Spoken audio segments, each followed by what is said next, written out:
Hi, and welcome to my channel. I'm Nancy, and this is the 12 Days of Bookmas in July, where we are reviewing Christmas romance novels. So today is day 11, and the book that we reviewed is called A Christmas Love. And man, I thought the cover on this was so cute, but I knew it was an older book, so I'm gonna try and give it a little grace here, but it doesn't look like it's very thick. It's 200 and so pages, and the gist of the book is, so I'm gonna give you like a little gist on the back of the book. Christmas treasure can be buried in the heart. A fresh start is what Carolyn wanted when she moved to the cottage down south, but Clayton, an arrogant guy next door, reminds her all too clearly of what she left behind. Married before, like Carolyn, Clayton's idea of neighborliness is not having anything to do with Southern hospitality. Not even holiday spirit can soften the hard-edged manner.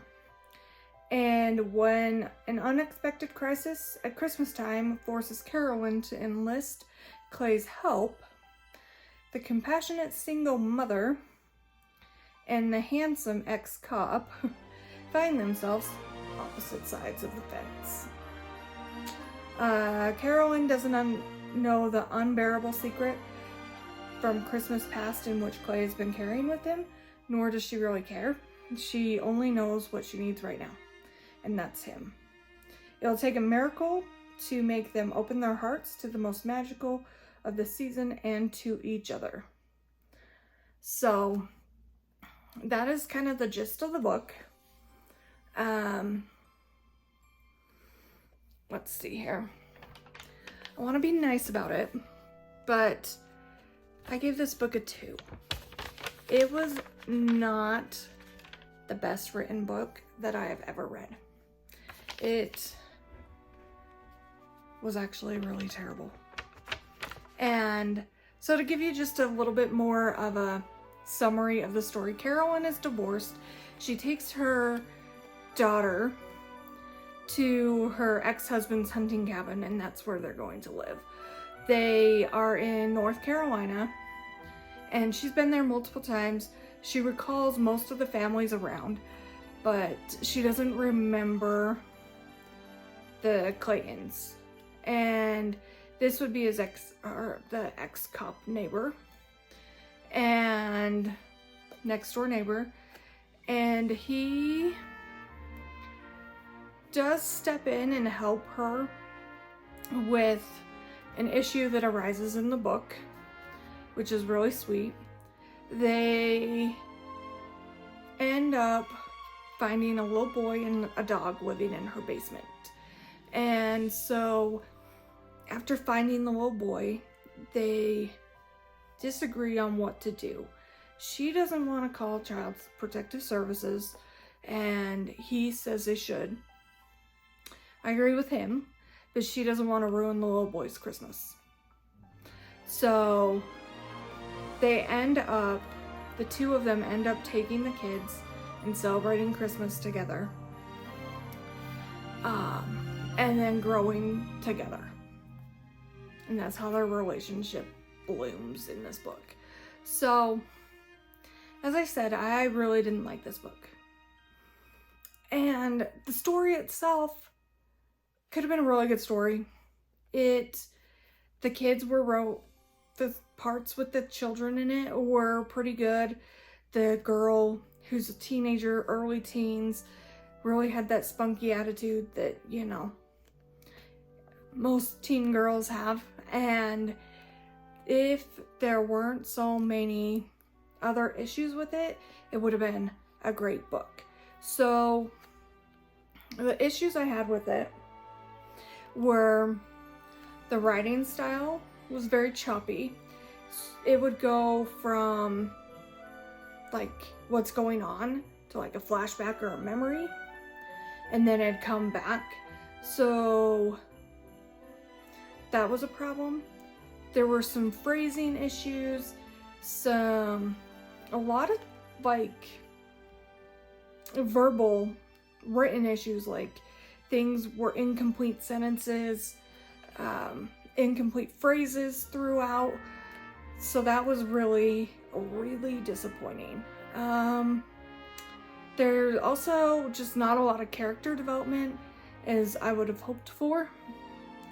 And then, I know this is totally dumb, but Clay, on the back of the book, it says he is an arrogant guy.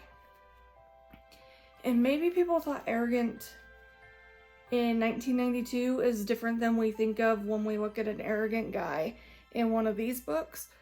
But there was nothing about this guy that was arrogant. He may have been a little grumpy, but in the end he helped her. He wasn't like, no. So it just didn't feel like he was actually very arrogant at all whatsoever. But I would say it is a good Christmas storyline. They do celebrate Christmas with the kids, the religious aspect of Christmas on top of that. So that was really nice. But with the other issues, I really just had to give it a 2, unfortunately. I really sucks, because I've heard she has some really good books, but now I don't know if I'd want to try and find or thrift any more of her books, because it was just not it for me. So I'm glad that this one ended up being day 11 and not day 12, because that would have been a bummer to end our 12 days of Bookmas on. However, since it is day 11, we do get to unwrap one more book for day 12. So let's add this one to the book stack and get our next book. I don't know which one to pick, because I'm like, if I do this one, it looks pretty good. This one's a big one.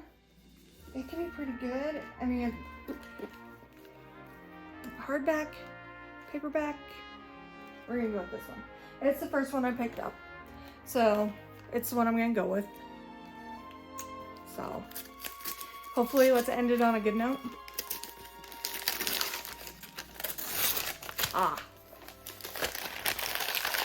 The last one we read of hers was really good. We did the Christmas at Holiday House. So this one is her book at Sugar Pine Trail. And I think in that one it referenced this one. So I'm pretty excited about that.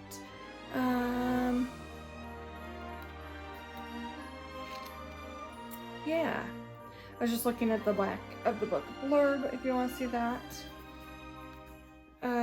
It was, looks like it was published in 2017. So it's not as old. I mean, it's still pretty old considering, but not as old as the last one. So let's hope that this one is a little bit better. Anyway, so I'm going to get reading on this book, Sugar Pine Trail, and I will see you tomorrow for our day 12 of the 12 days of Bookmas in July. And until then, happy reading, book friends. Bye!